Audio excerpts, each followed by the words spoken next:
నువ్విప్పుడు ఎవరికైతే సాయం చేశావో, ఎవరికోసమైతే రక్తం చిందించావో వాళ్ళందరూ రేపు నీకేదైనా కష్టం వస్తే వస్తారనుకుంటున్నావా? ఆశించి చేస్తే అది సాయం ఎందుకు అవుద్ది బామ్మ, స్వార్థం అవుద్ది గాని. ఎప్పుడు ఎదుటి వాళ్ళ గురించేనా? నీకోసం నువ్వు బ్రతకవా? నా కోసం బతకడానికేముందే, నేను నీకోసం బతుకుతున్నాను.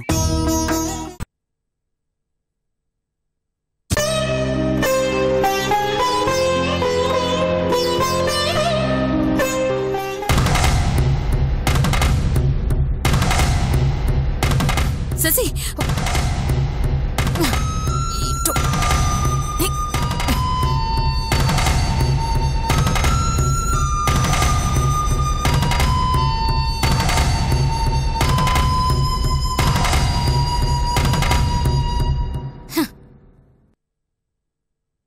ఏంటి మూర్తి గారు ఇది ఇలా చేసింది? లేట్ అయినప్పుడే నాకు అనుమానం వచ్చిందమ్మా, అమ్మాయి గారు ఇలాంటిది ఏదో చేస్తారని. కానీ మరీ రోడ్డు మీద గొడవ పడతారని నేను అస్సలు ఎక్స్పెక్ట్ చేయలేదమ్మా.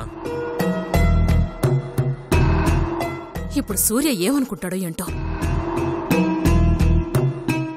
ఆ సూర్యబాబు ఏమనుకున్నా పరిస్థితుల్ని మనకు అనుకూలంగా మార్చుకోవటం తప్ప ఇప్పుడు మీరు చేయగలిగింది ఏమీ లేదు. ఏమిటత్తా ఇదంతా అని సూర్య మిమ్మల్ని నిలదీయకముందే మీరే వెళ్ళి అతని ముందు బాధపడుతున్నట్టు నటించి సర్ది చెప్పటం మంచిదని నా ఉద్దేశం.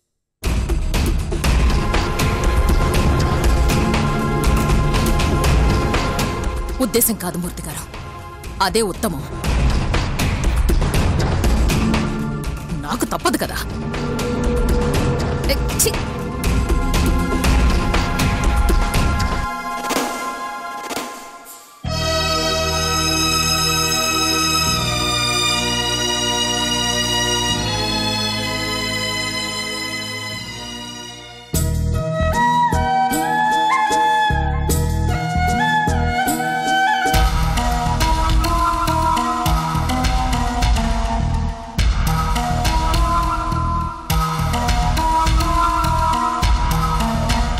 సూర్య,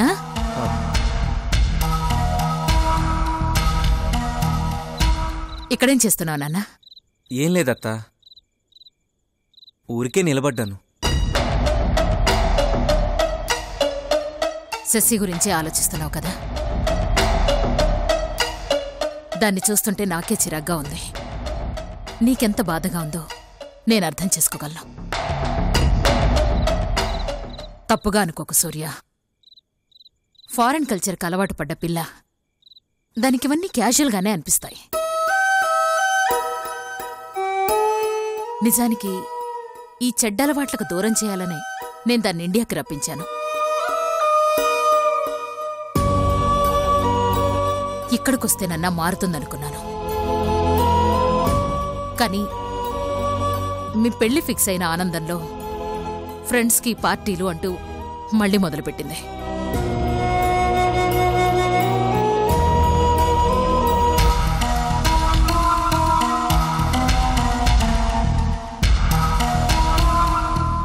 ఏంటి సూర్య ఆలోచిస్తున్నావు? దాని గురించి తెలిసి కూడా నీ కట్టబెడుతున్నానా? అయ్యో లేదత్తా. నాకు తెలుసు సూర్య, ఒక రకంగా నిన్ను మోసం చేస్తున్నట్టే. కానీ ఒక్క విషయం సూర్య, శశికి చెడ్డలవాట్లున్నాయి గాని తను మాత్రం చెడ్డది కాదమ్మా.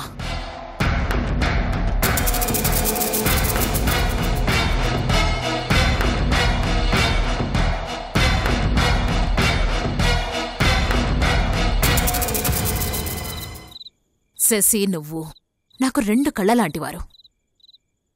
మీ ఇద్దరూ పెళ్లి చేసుకుంటే ఎప్పుడూ నా కళ్ళ ముందే ఉంటారని ఆశపడ్డాను సూర్య. పైగా నీ మనసేంటో నాకు తెలుసు. నీతో ఉంటే శశిలో మార్పు వస్తుందన్న నమ్మకం నాకుంది. ఆ స్వార్థంతోనే మీ పెళ్లి చేయాలని చూశాను గాని నిన్ను మోసం చేయాలని కాదు సూర్య.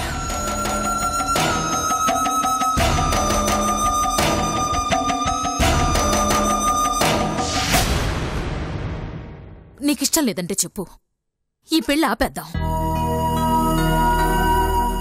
నాకు శశి ఎంతో నువ్వు అంతే.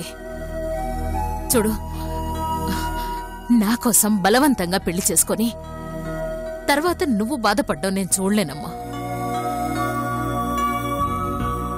కాని మా అన్న వదినలకిచ్చిన మాట నిలబెట్టుకోలేందన్నవుతాను అంతే. అయినా పోయిన వాళ్ల కోసం ఉన్నవాళ్లం జీవితాంతం బాధపడలేం కదా. నాకు ఈ జీవితం ఇచ్చింది నువ్వే అత్త. నా జన్మకి అర్థమేంటో తెలియజేసింది నువ్వే. నీకోసం నేనేదైనా చేస్తానత్త. అలాంటిది శశిని మార్చుకోలేనా?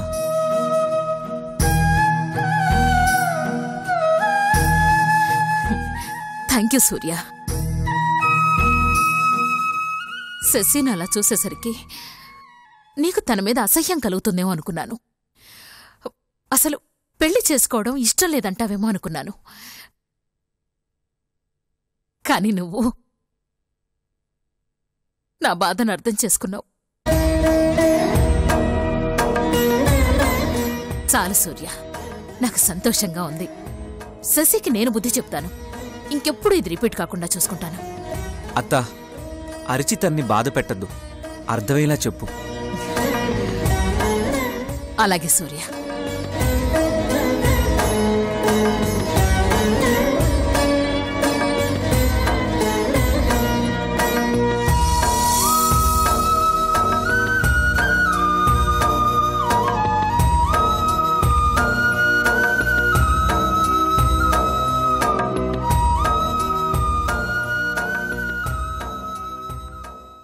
ఏమైందమ్మా?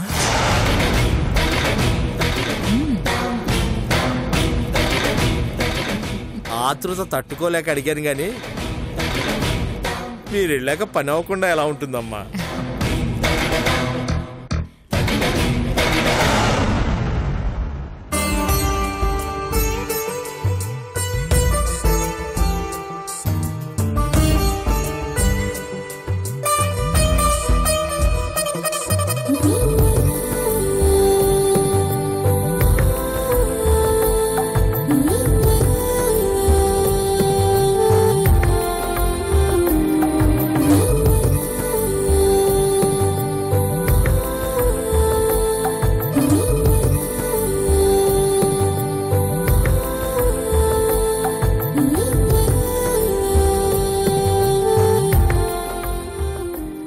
సరే, నీ బాధని దూరం చేయడానికి నేనెప్పుడూ నీతోనే ఉంటాను. కానీ నువ్వు నాకో మాట ఇవ్వాలి. నువ్వు నాతో ఉంటానంటే ఒక్క మందేంటి, దేన్నైనా ఎవరినైనా వదులుకునేందుకు సిద్ధమే.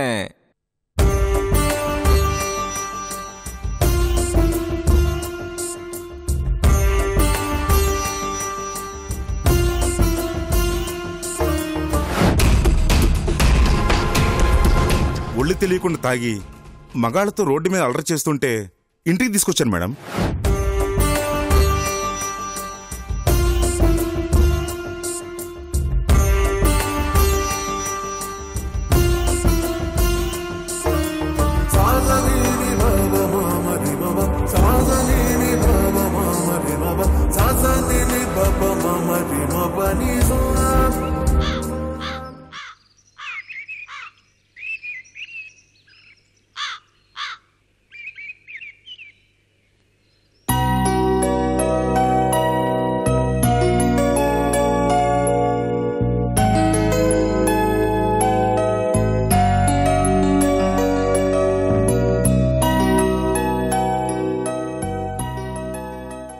మమ్మీ, కాఫీ కావాలి.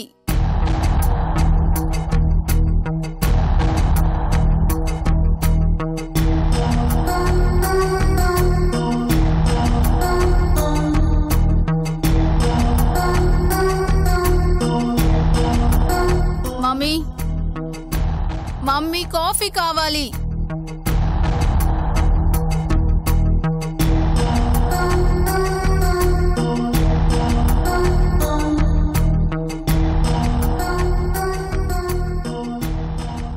Mummy coffee. తల పగిలిపోతుంది మమ్మీ, త్వరగా తీసుకురా.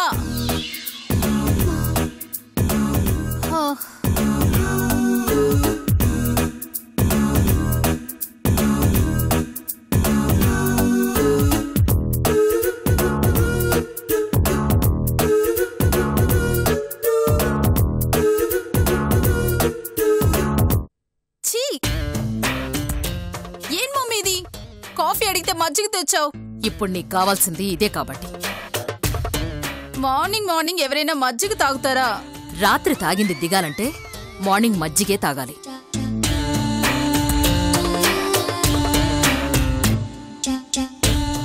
ఓ సారీ మమ్మీ, రాత్రి కొంచెం ఎక్కువైంది. సిగ్గులేదు ఆ మాట చెప్పడానికి? నిన్ను. అమ్మా, పెళ్లి కార్డ్స్ శాంపిల్స్ తెచ్చాను, మీరు సెలెక్ట్ చేస్తే ప్రింటింగ్ ఇచ్చేస్తాను. ఇటివ్వు మమ్మీ, నువ్వైతే అన్ని ఓల్డ్ మోడల్ సెలెక్ట్ చేస్తావు.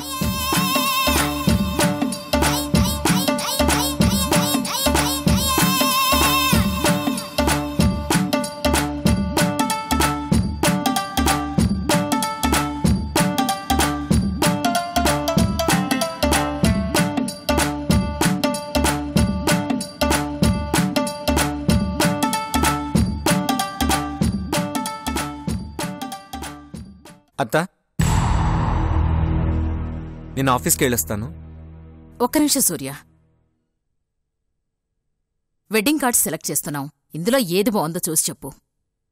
మీరే ఏదో ఒకటి సెలెక్ట్ చేయండి, నాకు అర్జెంట్ వర్క్ ఉంది.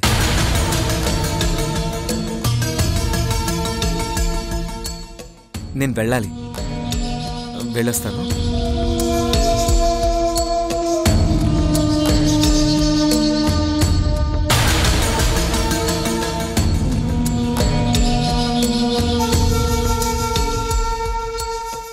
మమ్మీ,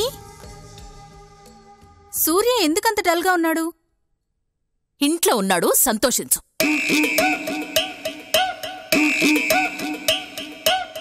రాత్రి నువ్వు చేసిన ఘనకార్యానికి సూర్య కాబట్టి మౌనంగా ఉన్నాడు గాని వాడి ప్లేసులో ఇంకే మగాడున్నా మనల్ని గెంటేయడమో వాడే వెళ్ళిపోవడమో జరిగుండేది.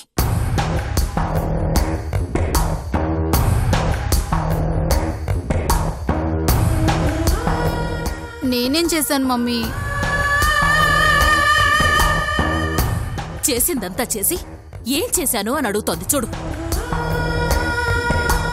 అసలు నువ్వు రాత్రి ఇంటికెలా వచ్చావో గుర్తుందా? తాగి రోడ్డు మీద గొడవ పడుతూ ఉంటే ఎస్ఐ తీసుకొచ్చి ఇంట్లో పడేసి వెళ్ళాడు.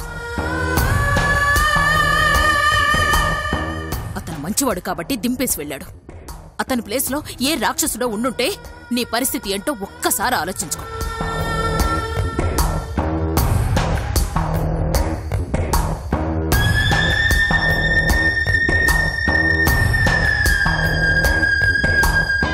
తాగిన మత్తులో నువ్వు పిచ్చి పిచ్చిగా అరుస్తూ ఉంటే సూర్య ఎంత ఫీల్ అయ్యాడో తెలుసా?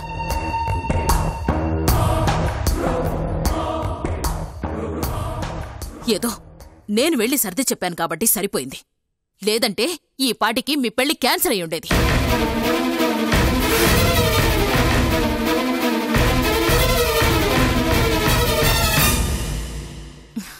లుక్ శశి, ఇది అమెరికా కాదు. నీ ఇష్టం వచ్చినట్టు తాగి తందనాలాడి ఒళ్ళు తెలియకుండా ప్రవర్తించడానికి. నిన్న పార్టీ ఉండడం వల్ల కొంచెం ఎక్కువ తాగానంతే. నీకు పార్టీ ముఖ్యమా, పెళ్లి ముఖ్యమా?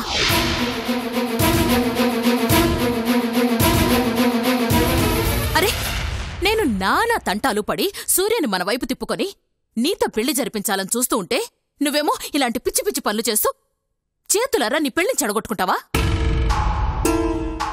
సూర్యతో నీ పెళ్లి జరగకపోతే ఇన్నాళ్ళు నేను పడ్డ కష్టమంతా బూడిదలో పోసిన పన్నీరవుతుంది. మెళ్ళో తాళిబొట్టు పడే వరకైనా సూర్యకి నచ్చినట్టుగా ఉండడానికి ట్రై చేయి.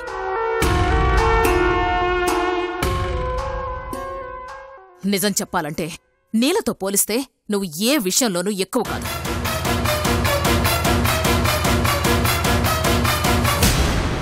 అవునే, నా శత్రువు కూతురన్న పగతో దాన్ని సూర్యకి దూరం చేశానే గాని నీలకన్నా గొప్ప మనిషి సూర్యకి జీవితంలో ఎదురుపడదు.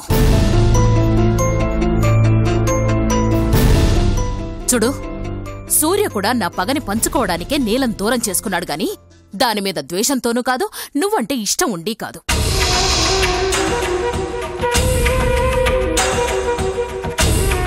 కాబట్టి నువ్వు చిన్న మిస్టేక్ చేసినా సూర్య మనసు మారిపోయే ప్రమాదం ఉంది. అప్పుడు నీకు సూర్య దక్కడు, నాకు సూర్య పేరు మీదున్న ఆ ఆనంద ఆస్తి దక్కదు. అదే గనక జరిగితే ఈ సునంద బతికున్న శవంతో సమానమవుతుంది. మమ్మీ అది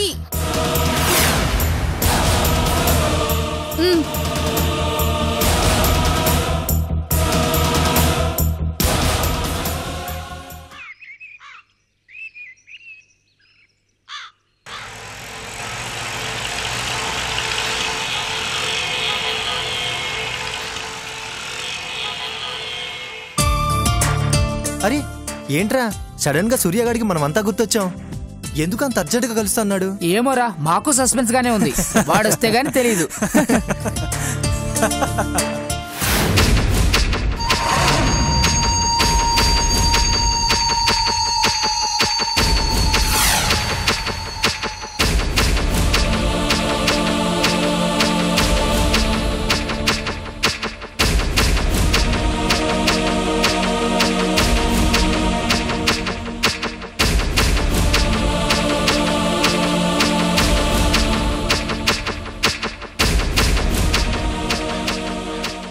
హాయ్ ఫ్రెండ్స్. రేయ్ సూర్యగడ్రా. హాయ్ మామా. హాయ్ రా మామా. హాయ్ రా. ఏంట్రా ఏదో సర్ప్రైజ్ అని పిలిపించావు? అదేంటో త్వరగా చెప్పరా బాబు, సస్పెన్స్ భరించలేక బుర్ర వేడిక్కిపోతుంది. రే మీ చెల్లికి అప్పుడే పెళ్లి చేసేస్తున్నారా?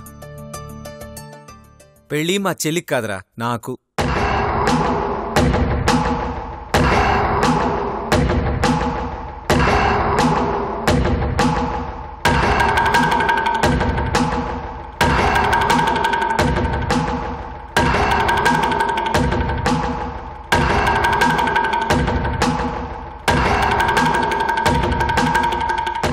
రెండో పెళ్ళా?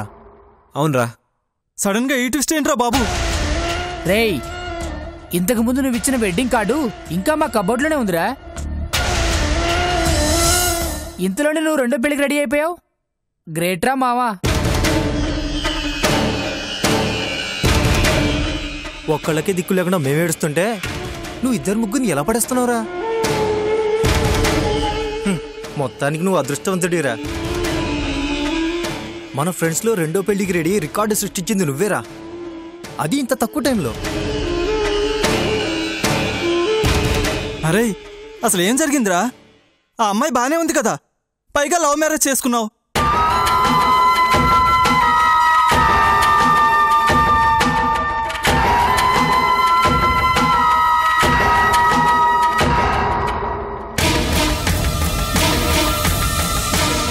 లవ్ మ్యారేజ్ అని నేను అనుకున్నాను, కానీ అది నన్ను మోసం చేసింది. అందుకే దానికి విడాకులు ఇచ్చేశాను.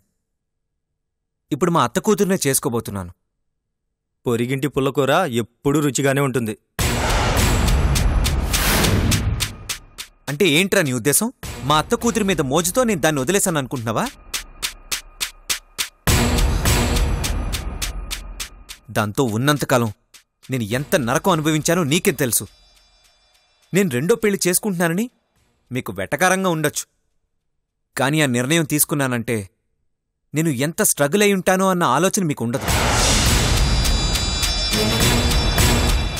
అయినా మీరేమనుకున్నా నాకు సంబంధం లేదు. రేపెక్కడైనా కలిస్తే నా పెళ్లి గురించి చెప్పలేదని అంటారన్న ఉద్దేశంతో మీకు ఇప్పుడు చెప్తున్నాను. లేదంటే మిమ్మల్ని పెళ్లికి పిలవాల్సిన అవసరం కూడా నాకు లేదు. ఇష్టం ఉన్నవాళ్లు పెళ్లికి రావచ్చు, కష్టంగా అనిపించిన వాళ్ళు కామ్గా ఎవరి పని వాళ్ళు చేసుకోవచ్చు. బాయ్. రేయ్, ఎందుకురా వాడిని ఎలా హర్ట్ చేసావు? వాడు ఎంత ఫీల్ అయ్యాడో చూడు. ఫీలా పాడా? అదంతా యాక్టింగ్ రా. యాక్టింగా? అవునరా, ఆ అమ్మాయి మోసం చేసింది, అందుకే విడాకులు ఇచ్చానని చెప్తున్నాడు కదా. నిజానికి వీడే ఆ అమ్మాయిని మోసం చేశాడు. వీడు మోసం చేయటం ఏంట్రా? లవ్వు లవ్వు అంటూ ఆ అమ్మాయి చుట్టూ తిరిగిందంతా నాటకం. ఆ అమ్మాయి మీద ఇష్టంతో కాదు, ఆస్తి మీద మోజుతో ఆ అమ్మాయి మెళ్ళో తాళి కట్టాడు. కొద్ది రోజులు కాపురం చేస్తున్నట్టు నటించి ఆస్తంతా వాడి పేరు మీద రాయించుకొని ఆ అమ్మాయిని మెడపట్టుకుని బయటికి గెంటేశాడు. నాకు ఈ విషయం ఈ మధ్య తెలిసింది. అందుకే అప్పటి నుంచి వాడి మొహం చూడాలంటేనే అసహ్యంగా ఉంది.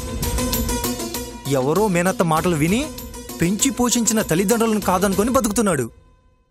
వాడు మనిషిగా ఎలా పుట్టాడో ఏంటో. అరే, మొదట్లో వీడిని చూస్తే మనిషి అంటే ఎలా ఉండాలి అనిపించేది. ఇప్పుడు ఇంతగా మారిపోయాడేంట్రా?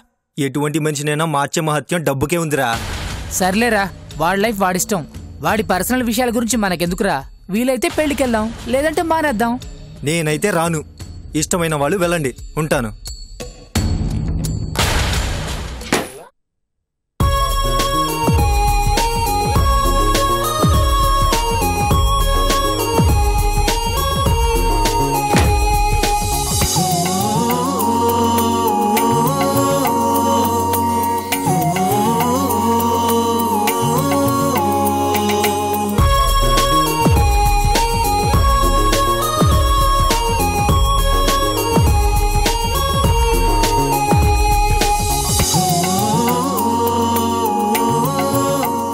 ఏం చేస్తున్నావు జానకి? ముంత నిండిపోయింది కదా బామ్మ. చిల్లరంతా షాప్లో ఇచ్చి నోట్లు తీసుకొద్దామని లెక్కేస్తున్నాను.